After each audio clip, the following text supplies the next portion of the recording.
emocioni është në më kohë reale, sepse nuk ka internet, ka shumë njerëz, jashtë mase, nuk di se ku mund shkojnë njerëzit deri sa kalon laguna, akoma edhe më shumë, deri në sheshin Skënderbej, kanë ardhur që të gjithë, edhe diaspora janë këtu prezent, ndërkohë që shumë njerëz kanë mbritur me pankarta të ndryshme nga qytetet përkatëse të Shqipërisë për të bashkuar në këtë protestë e cila ka vetëm një frym dhe kërkesë për një Shqipëri të re.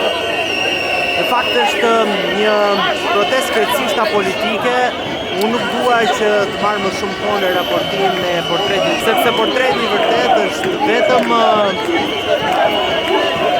vetëm protestuesit të cilët valvisin flamurin kuqezin.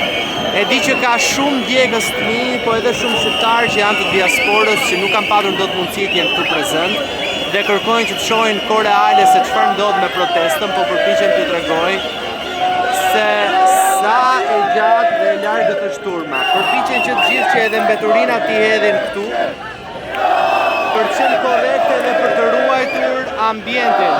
Është një protestë krejtësisht qytetare, shumë e paqët. Marshimi ka filluar tashmë, si gjithmonë tradita është për të ndjekur një pjesë e unazës krye qytetit. Në pikat kryesore, aty ku ka edhe një numër të madh të njerëzve të cilët ndoshta nuk janë sot prezent në protestë, megjithëse mendoj që numri i këtyre është më i vogël se numri i këtyre këtu në shesh.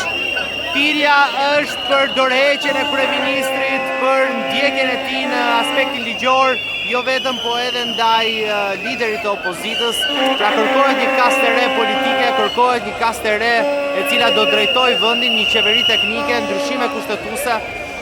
Këto janë kërkesat shumë të qarta në fakt të protestuesve, të cilët janë të moshave të ndryshme, po kryesisht dominon mosha e re. Ajo që në fakt nuk është pritur, po që edhe ndonjëherë është parë si mbështetje e madhe e forcave të ndryshme politike, është këtu në shesh për treguar që nuk është me asnjërin prej tyre, por janë vetëm për qeverisjen e dur të vendit. Disa nga pankartat të cilët shoqërojnë këtë protestë, sigurisht dominojnë edhe flamingot. Jo pushtet, është një tjetër pankartë e cila ngrihet, nuk kemi frikë, ata kanë, është një tjetër pankartë që shoqëron këtë protestë. Është i madh numri atyre që po mbështesin njëri tjetrin. Fryma është e jashtëzakonshme. Bëhet për qartë, aq shumë emocione pak ka.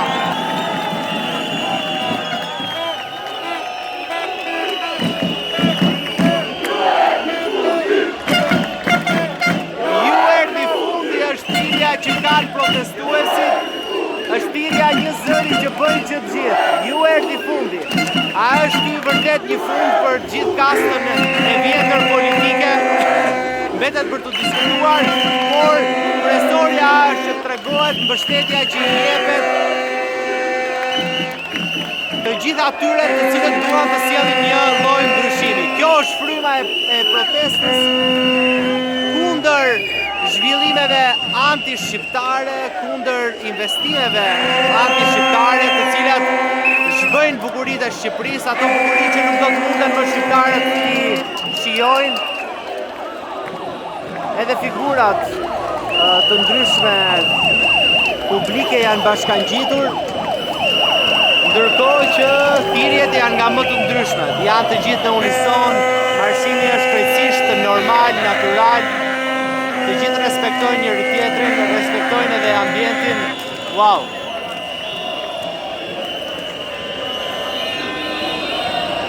Shiheni këtë pamje.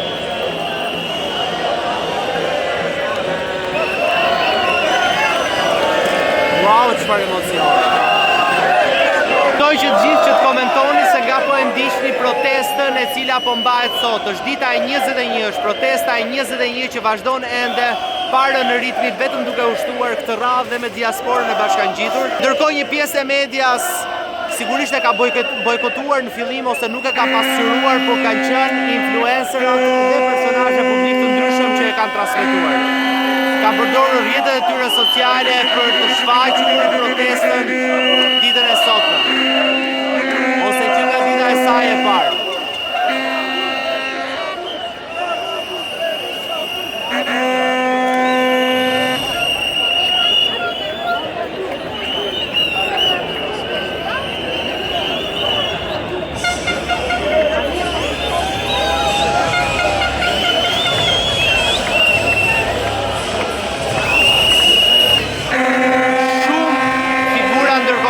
Janë bashkangjitur thirrjes së protestuesve për të ndryshuar ligjin e investitorit strategjik, për të ndryshuar kushtetutën, kushtet zgjedhore, mënyrën se si sillen politikanët. Shumë aktivistë dhe ambientalistë janë bashkangjitur këtyre thirrjeve duke bërë lupimin e tyre në rrjetet sociale, tashmë ka shkuar në institucionet europiane, në institucionet ndërkombëtare.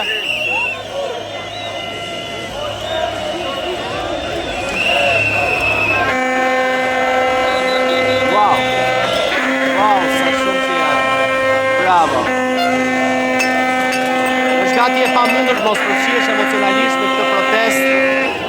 Unë dhe gjithë kolegët e mi në fakt, ata që vërtet e kanë raportuar, ata që e kanë ndarë rrjetet sociale, ata që nuk kanë patur frikë dhe që nuk e kanë parë këtë protest vetëm si mesazhin e fundit të një heqje nga puna, por e kanë parë si frymëzim për të bërë detyrën e tyre dhe misionin e tyre. Sepse qëllimi qytetar dhe misioni gazetaresk nuk përfundon me pjesëmarrje në një protest. Ai është vetëm fillimi i një misionit vazhdueshëm për liri në detyrën gazetareske. Megjithatë, kjo është situata e protestës, asaj proteste e cila është komentuar shumë dhe që ka marrë mbështetjen edhe të ndërkombëtarëve. Thirrjet janë nga më të ndryshme, pjesëmarrësit janë nga gjithë Shqipëria.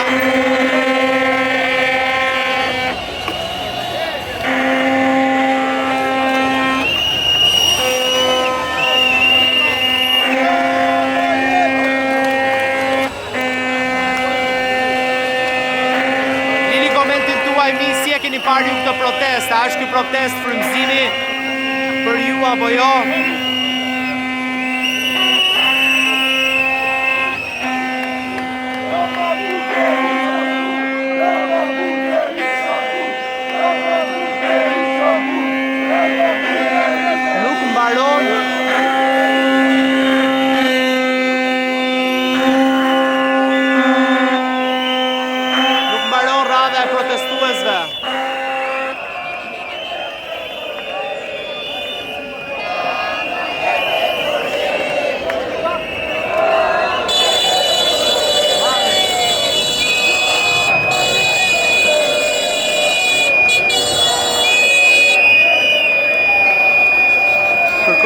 Dorëheqja e kryeministrit në këto thirrje, kërkohet krijimi i qeverie teknike, por nuk është ky thelbi. Thelbi është i gjithë shpirti i protestës edhe numri protestuesve të cilët kanë vetëm një mesazh, një kast të re politik.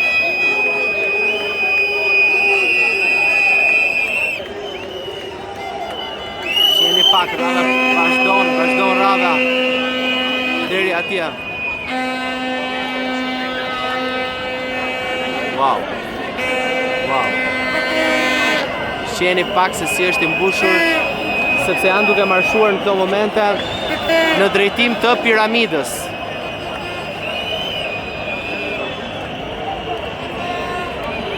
Ndërkohë vazhdon ende që pjesëmarrja të shkojë deri pranë sheshit Skënderbej.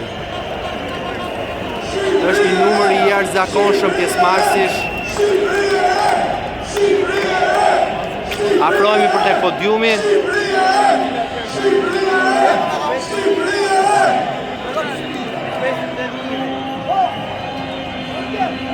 Komiq, unë jam duke mbyllur këtë video, por ju ftoj që të shpërndani videon, tregoni se si është atmosfera e vërtetë e protestës. Fryma e protestuesve dhe thirrjet e tyre. Se sa paqësore është ajo, ja. edhe me fëmijët të cilët janë pjesë e kësaj proteste.